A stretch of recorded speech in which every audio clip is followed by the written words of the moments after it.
Everybody, I'm Chris Blakeman, and today on the Retail Systems channel, I'm going to be talking about building a job ad.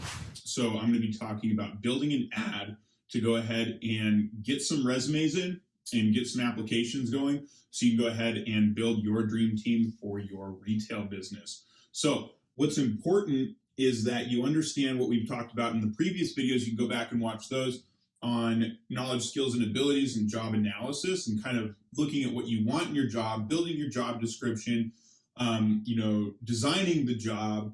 And now we're at a point where we're going to go advertise the job. I'm really going to put it out there. Now, when people think about advertising, or at least I did when I was running my retail stores and running my retail store, when I started out, I just had one store.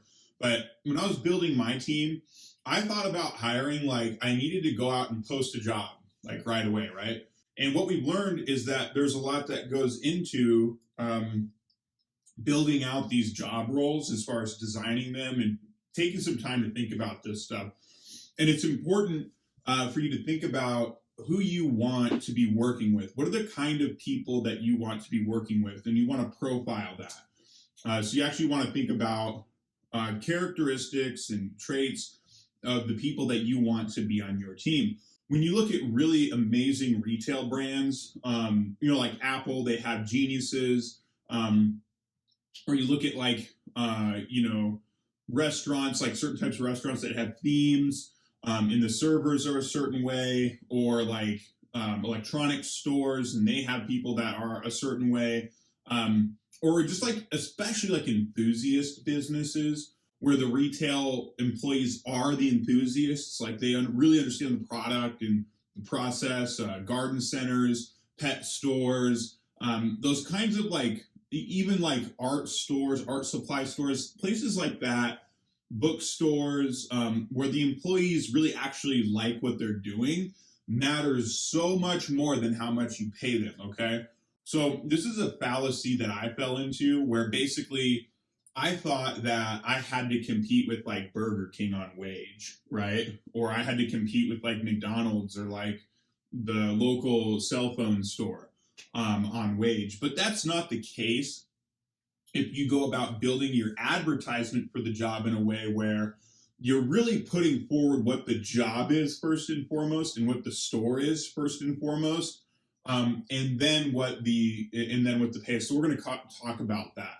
You don't want to just take your job description and post and just paste that into an Indeed listing, or just paste that into, ZipRecruiter or whatever and just fire it off, because that's not really how you write an advertisement, okay? What we're going to talk about today is a little bit of copywriting, all right? And so copywriting isn't the little C with the circle around it that you see in the bottom, the little C that you see at the bottom of a trademark or a logo or whatever. Copywriting is actually the process, and some of you know this, but I'm just going to explain it real quick. Copywriting is actually the process of taking sales, the spoken word, turning it into printed word in a way to convince people to do something, okay? That's how proper advertising is done, with good quality copywriting. And so to do good quality copywriting, the first step is to research something, research the profile of the person and the people that you want to talk to, or the group of people. So what you've done that, you've actually done that already. If you followed this video series, I've actually had you do some research and look into the job role and the type of people that you're kind of looking for. Now I want you to think a little bit more, almost less scientifically. Before we looked at it scientifically, what are the knowledge, skills, and abilities? And let's even organize those. If you use the KSA matrix, the one that I put together, that's the template. You can find it on the blog. You even put a weight to those, and we rank order them, and it weighs them by priority. But basically, if you think about the profile, what's kind of what would it look like, your employee? Would your staff and your team, be really enthusiastic about your product? Do they love talking to people? Are they really extroverted? Maybe you have a really quiet retail environment and people come in and just look at things, and so that's a different kind of employee, right? Maybe you sell really high-end things that cost a lot, and those you're hiring commission-based people that are going to engage people and close sales, right? That's another hiring strategy. That's another type of profile. So you want to think about that. And I want you to actually take a second and like pause this video and just on a piece of notepad paper, write down like the top 5 character traits that your dream employee would have. Okay. And basically you're thinking about like, what are they like as a character? Like if you were to see them, in another store, if you were to walk into your own store as a customer, who would you want your customers to be dealing with? Okay. So go ahead and do that real quick, and don't make it a complicated exercise. Pause the video, roll through it. Okay. All right. So now we're going to talk about copywriting the ad.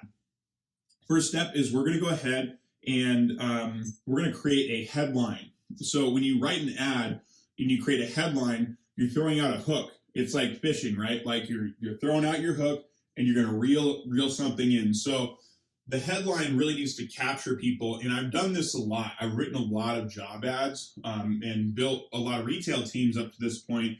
So what I've found that works really well, and different things work in different markets, so feel free to test, but if you look at it from the perspective of the person that's looking at these ads, that's actually looking for a job, there's a lot of job ads. They're going to be scrolling, or they're going to be like looking around. They see your ad somewhere, maybe on a flyer, on a poster, in a newspaper, or wherever it is that you decide to advertise. The main thing is we build the advertisement first, then we go to the distribution phase. So we're just focusing on the ad now, which to do this, you just open up like a Word document or something, and this is where you're going to build your ad, okay? So the headline needs to grab their attention and hook them.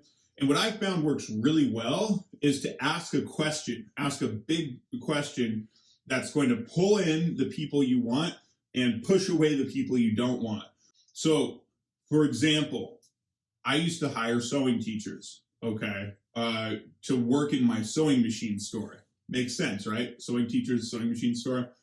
So I would ask a question. I thought about that profile, that person. I want creative people that like creativity, that are naturally creative. And a lot of people that are like that know they are, right? Big question. Are you creative? Question mark. That's it, right? That's my headline. Are you creative?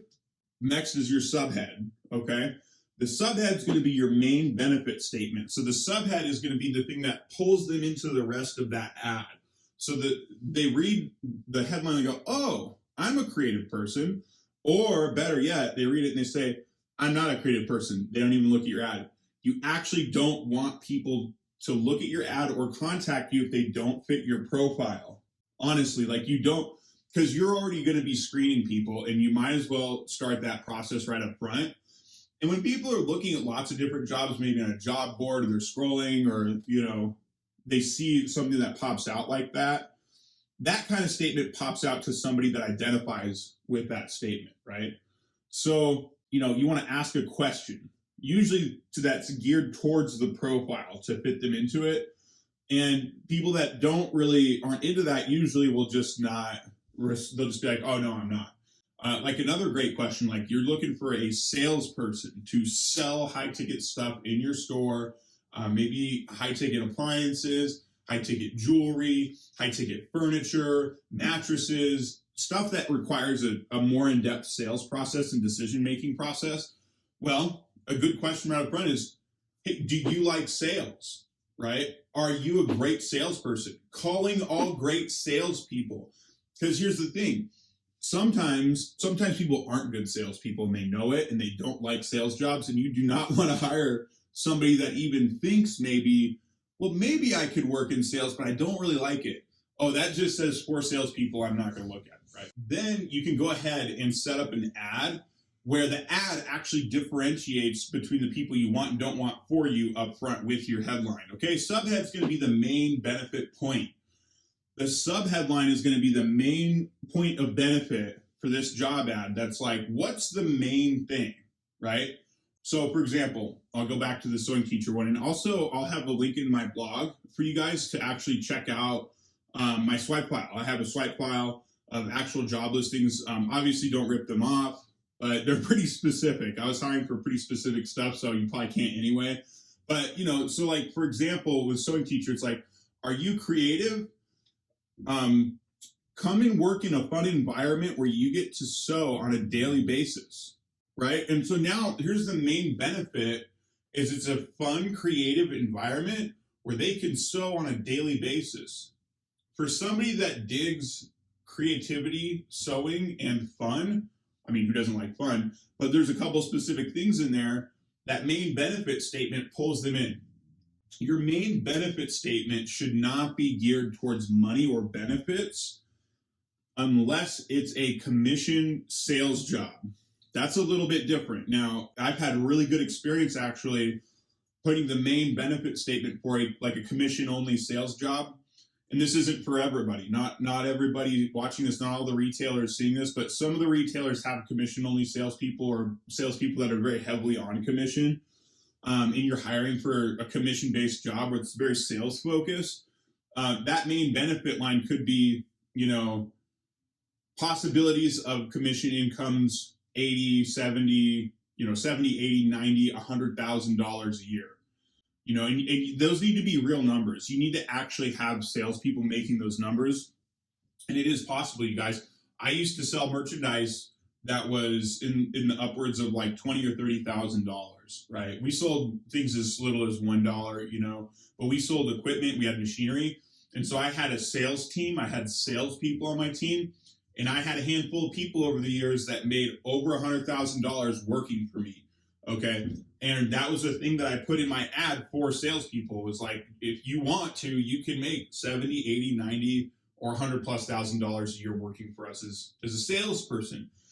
And that's a statement that jumps out. Like some people aren't they're not in the right mindset to make those kind of offers, and if you get in that mindset and you want to throw out something like that, you think about your top performer, that's great. If you don't have those kind of numbers and you can't make that kind of claim, I wouldn't recommend doing it. I would just make another statement like, want to sell a very unique product with customers that love to use it, or something like that, right? That's a main benefit statement. Like, what's going to be really beneficial to a salesperson? Want to be wouldn't it be cool to be the primary salesperson in a specialty retail store helping people do what they love? Maybe something like that for like gardening store, or you sell some sort of equipment or jewelry, help make dreams come true, selling things that people pass down as heirloom, like something like that, right? So get creative about your subhead. And a great way to do this to you guys is go ahead and brainstorm different options. So write some different headlines, write down like 4 or 5, okay? And then do some subheads and write some subheadlines. Really cool tool. You guys can use that's totally free. There's a website called headlinegenerator.com, I think. I believe that's the name of the website, but it's like totally free. You can go in and plug in a headline and it just generates like 200 different variations for you. I recommend using the question headline to kind of separate people out. So I would try to keep it like relegated to like those kinds of headlines for a job listing or a job ad, because you're advertising for a job, but you got to start screening right up front. Okay. And your job ad does that for you. So the headline and the subhead are going to do a lot of that for you. And then, add the job title. So below you're going to have the job title. Make sure that it's a really killer job title. So think about back to when we created the job title and job description. Hopefully you already did this. So hopefully you already have a cool job title. Don't just use like cashier, right? Nobody wants to be a cashier, right? And don't just use like salesperson. You want to say like expert or something, like they're going to be a product expert. And customers hate to hear that too, that they're going to let me go get this salesperson for you, right? It sounds way better if you're like, oh yeah, let me go get the tractor expert for you, right? Maybe if you sell tractors or like lawnmowers or something like that in a garden center. That stuff makes way more sense, and it sounds a lot better. So then get your job title on there. And so think back to your knowledge, skills, and abilities, and think about, what is it that these people are going to need to have? Because what you're going to do is go ahead and just do some bullet points. So the bullet point method works really well because they're just gonna skim through it and like qualify themselves, right? So it's like headline, subhead, job title. If you are, or if you have, think back to the KSAs and what you already qualified here. So what are the essential knowledge, skills, and abilities? All right, you're gonna do some training in the store, and so what do they need to come on board with right away? And then you can train or enhance whatever skills are needed. But as far as like knowledge and ability, if you are able to lift 15 pounds, enjoy talking to people every day, that's important. Like if they're working in the front of a retail store and they're dealing with people all the time, if you enjoy talking to people, like you should put that on there, because there's some people that don't enjoy talking to people and they're going to work in the front of your retail store and hate it and probably just end up quitting or staying with you and hating their job and not doing a great job. So if you enjoy talking to people, maybe if they're going to be working with a lot of your customers, if you enjoy maybe like gardening, maybe you enjoy growing plants, vegetables, things like that, keeping a garden, like if it's a garden center. If you're an animal lover, if you love cats and dogs, if you have a pet, maybe if you're a pet store. So you're going to bullet point, if you have bullet points, then we offer, right? And then you're going to list out more benefit statements like you did in the subhead, but you're going to list them out, below that. So when you list out the if you haves, you're going to list out, enough to fit like on one page, like you want it to fit all in like a job ad. So don't go super crazy. Think of the top essential ones, right? The top essential ones, and then you can kind of screen for the other stuff. Maybe it's not as important, but it's all got to fit in there, or else you're going to lose people's attention. Then the benefits. So if you have, well, guess what? Then we offer. Then you put that below. So you say, if we have, bullet point those out. Then we offer a fun working environment where enthusiasts come in to get help every day. We offer, a pay range ranging from X to Y, right? And then you kind of start putting the money in there. That sort of thing. You start listing out your benefits. Maybe you even have like health benefits. Maybe you have some dental benefits. List out as much as you can. We give store discounts. We have paid time off. Anything like that, you need to list as a benefit. Okay. So think about your bullet points. And then describe your store at the very end. Put in a little description. XYZ store, retail company, has been around for X amount of years and is privately owned or owner operated. Maybe if you're owner operated and you operate your own retail store or stores, you want to put that in the description. And we primarily service X kind of customer, right? Okay, so put your store description in there. And, tell them, make sure at the end of the ad, you tell them exactly how to apply. And I usually like to say, depending on where the ad is listed, whether it's online, I want them to apply usually through that channel directly, so it's native and easy for them. But if it's like on a job board or something, I may ask them to like call my cell phone or make it really easy, like email your resume to here's my email, right? Or the email that I received the resumes at. I actually had a separate email for that at a certain point. I stopped putting like my personal email out there. But basically, if you're really small and you're just getting started, I would just put my personal email on there and just let it rip, because you need people, like you need to build your team. And I would ask for a resume specifically. Now, you can say if you don't have a resume, then come and apply within. And people would apply within. I would just ask them for a resume anyway.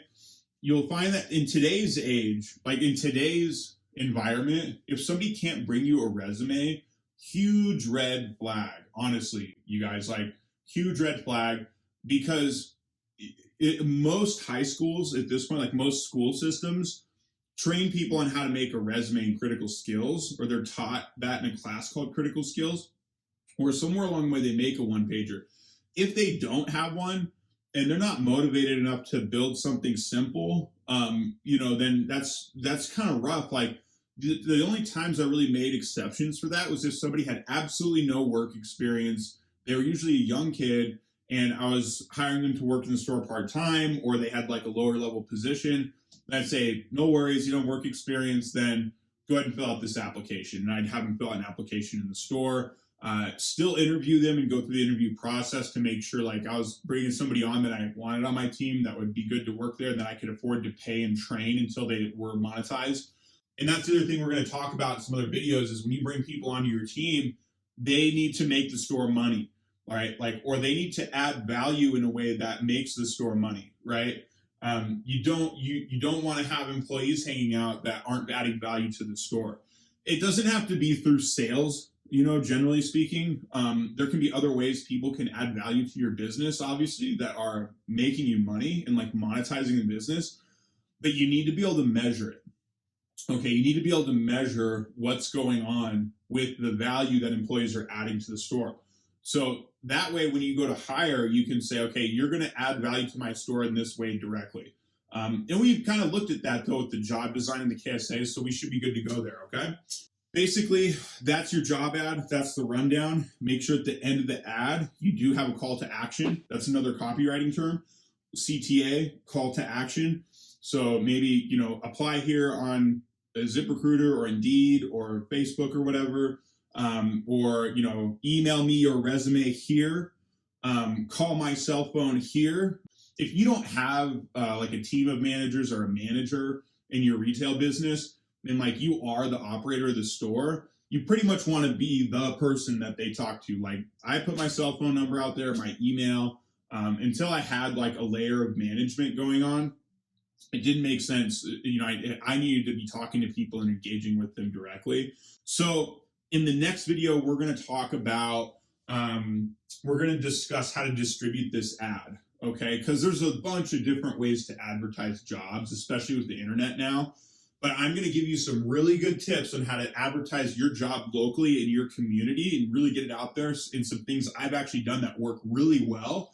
And then I'm going to give you some really good hacks, some really good quick shortcuts that you can use on Facebook, on Indeed, and then also some paid methods on Indeed and ZipRecruiter and Facebook as well. But the main thing is you got to write a really good quality ad. You really need to think about who you want to hire, what the headline says, the subhead, and then your bullet points, and think this stuff out, okay? Go back to the blog and you can check out my swipe file for some examples.